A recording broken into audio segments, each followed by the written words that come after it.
अरे रामू सुन, आज मेरा आलू पूरी खाने का मन कर रहा है। जाकर बंसी से आलू पूरी ले आ। और सुन, एक प्लेट तू भी खा जाइयो, बंसी की आलू पूरी बहुत स्वाद होती है। हाँ मालिक, लेकिन मुझे आलू पूरी लाने में थोड़ा वक्त लगेगा, क्योंकि बंसी के आलू पूरी की दुकान पे बहुत लंबी लाइन लगती है। हाँ, कह तो तू सही रहा है, बंसी के आलू पूरी है भी तो जबरदस्त, लाइन तो लगेगी ही। कोई बात नहीं, तू जा। बंसी बहुत ही लजीज आलू पूरी बनाया करता था। उसके आलू पूरी खाने के लिए लोग दूर दूर से आया करते थे। पहले बंसी बहुत गरीब था। उसने अपनी जिंदगी में बहुत कठिनाइयाँ देखी थी। एक टाइम पर बंसी और उसकी बीवी इतने ज्यादा गरीब थे कि उनके घर में खाने के लाले पड़े रहते थे। उसके पास रहने को अपना मकान तक नहीं था। तभी एक दिन, बंसी, तुझे 3 महीने हो गए किराया ना दिया तूने अभी तक। बस अब इससे ज्यादा नहीं रुक सकता मैं तुझे आखिरी बार बोल रहा हूँ कि अगर तूने मुझे अगले महीने किराया नहीं दिया तो। रामलाल जी प्लीज, इस बार भी थोड़ा मुश्किल है। मालिक, मेरी नौकरी चली गई है, अभी मेरे पास करने को कोई काम नहीं है। आप प्लीज मुझे थोड़ा और वक्त दे दीजिए। भाई देख, अब मुझे कुछ और नहीं सुनना। अगले महीने मैं इसी तारीख को आऊंगा किराया लेने। नहीं दे पाया ना तो उसी टाइम तुझे निकाल दूंगा, समझे? इतना कहकर रामलाल वहाँ से चला जाता है। तभी बंसी अपनी बीवी कमला से कहता है, कमला, अब मैं क्या करूं? इतने कम समय में मैं इतना पैसा कहां से लेके आऊंगा? जी, रामलाल एक बहुत ही तेज आदमी है। अगर उसे हमने पैसे नहीं दिए ना तो सच में हमको घर से निकाल देगा वो। नहीं, मैं कुछ करता हूँ। कमला तू चिंता मत कर, मैं कुछ ना कुछ तो करता हूँ। मेरा दोस्त है एक कानपुर में, रमेश, मैं उसके पास चला जाता हूँ। वो मुझे कहीं ना कहीं तो नौकरी लगवा ही देगा। और जैसे ही मैं पैसे कमा लूंगा मैं वापस आ जाऊंगा, क्योंकि अब इस गांव में तो कुछ है ही नहीं करने को। जी, मैं आपके कपड़े और कुछ खाने का सामान पैक कर देती हूँ। बंसी का दोस्त रमेश कानपुर में एक अच्छी कंपनी में जॉब कर रहा था। बंसी अब जैसे तैसे अपने दोस्त के पास पहुँचता है, जहाँ वो अपने दोस्त रमेश को अपनी पूरी आप बीती सुनाता है। और रमेश कहता है, अरे बंसी, तू चिंता मत कर, अब तू मेरे पास आ गया है। मैं कल ही तुझे कहीं ना कहीं काम पे लगवा दूंगा। चल मैं अब तेरे लिए कुछ बना के लाता हूँ खाने को। अरे नहीं रमेश, तू काम से थक के आया है और आज तुझे मैं अपने हाथों की स्पेशल आलू पूरी खिलाता हूँ। क्या आलू पूरी? सच में यार, मैं तुझे बता नहीं सकता कि मैं तेरे हाथ की आलू पूरी कितनी मिस कर रहा था। मैं तेरे को आलू पूरी का सामान देता हूँ। हाँ भाई। रमेश उसे आलू पूरी बनाने का सारा सामान ला देता है और बंसी उसे आलू पूरी बना कर देता है। और रमेश उसे खाकर कहता है, अरे बंसी, क्या स्वाद आलू की सब्जी और पूरी है, मजा ही आ गया। तू एक काम क्यों नहीं करता? तू अगर कानपुर में अपनी ये आलू पूरी बेचे तो तेरी अच्छी कमाई हो जाएगी। तेरे हाथ की आलू पूरी खा के लोग दीवाने हो जाएंगे, दीवाने।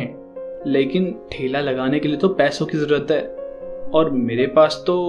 अरे तू चिंता क्यों करता है, मैं हूं ना, तेरी इतनी मदद तो कर ही सकता हूँ। कुछ वक्त में रमेश ने सारा इंतजाम करवा लिया। वह बंसी को कानपुर के बाजार में एक ठेला लगवा देता है और बंसी वहाँ आलू की सब्जी और पूरी बेचना शुरू कर देता है। लेकिन शुरुआत में उसके पास ग्राहक कम आते थे, लेकिन जो भी आता उसकी आलू पूरी की तारीफ किए बिना नहीं जाता। अरे वाह, मजा ही आ गया। कितनी अच्छी आलू पूरी बनाई है, चटपटी आलू की सब्जी, गरम गरम पूरी और साथ में प्याज। वाह, मजा ही आ गया। यार बंसी भाई, तुम्हारे इस आलू पूरी का तो कोई जवाब ही नहीं है। एक काम करो, तुम मेरे लिए 2 प्लेट पैक भी कर दो। जाकर अपनी बीवी को खिलाऊंगा ताकि उसे भी तो पता चले कि आलू पूरी होती कैसी है। बंसी उसे 2 प्लेट आलू पूरी पैक करके दे देता है और धीरे धीरे बंसी का काम चलने लगता है। रमेश भी अपनी जॉब छोड़ देता है क्योंकि बंसी अकेला ठेला संभाल नहीं पा रहा था।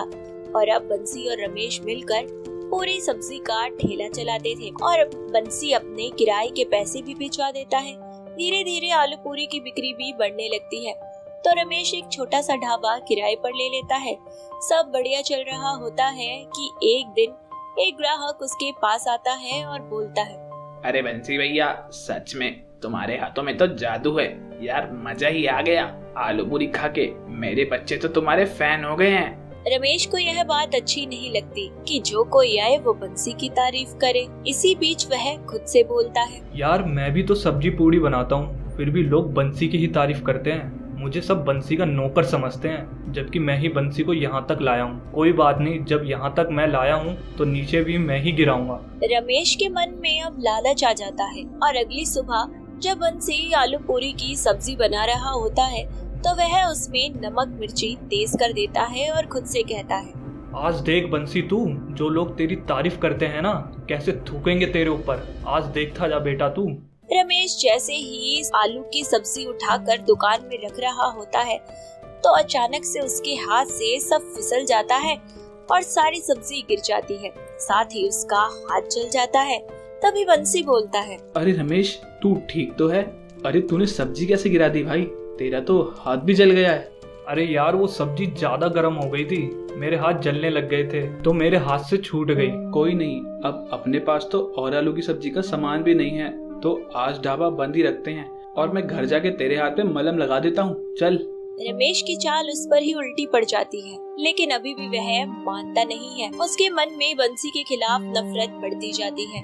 दोनों घर आते हैं और बंसी कहता है, यार रमेश, कितने दिन बाद अपन साथ में बैठे हैं। रोज सुबह सुबह ढाबे पे जाते हैं और रात को आके सो जाते हैं। सच बताऊं, अब लगता है कि अपने परिवार को भी हमें यहाँ बुलाना चाहिए। नहीं यार, अभी तो हमने कुछ कमाया ही नहीं है, पहले एक अच्छा सा घर ले लूं फिर। यार बड़ी याद आ रही है आज तेरी भाभी की। पूरा 1 साल हो गया उससे मिले और हमने यार इतना तो कमा ही लिया है कि उनको यहाँ लाके एक अच्छे से किराए के मकान में रख सकते हैं। देख बंसी, मैंने तुझे बोला ना कि अभी नहीं तो अभी नहीं, हमको अपने काम पे ध्यान देना चाहिए। तुझे समझ नहीं आता क्या?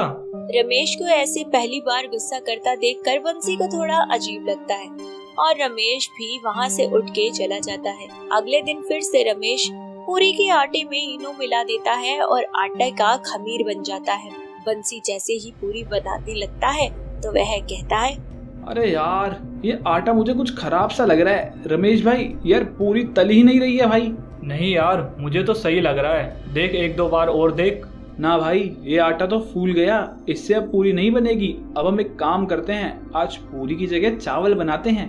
अबे यार, ये क्या हो रहा है? मेरी सारी चालें खराब क्यों जा रही हैं? हाँ भाई, तुझे जो ठीक लगता है तू वो कर। अब बंसी फटाफट से चावल बना लेता है।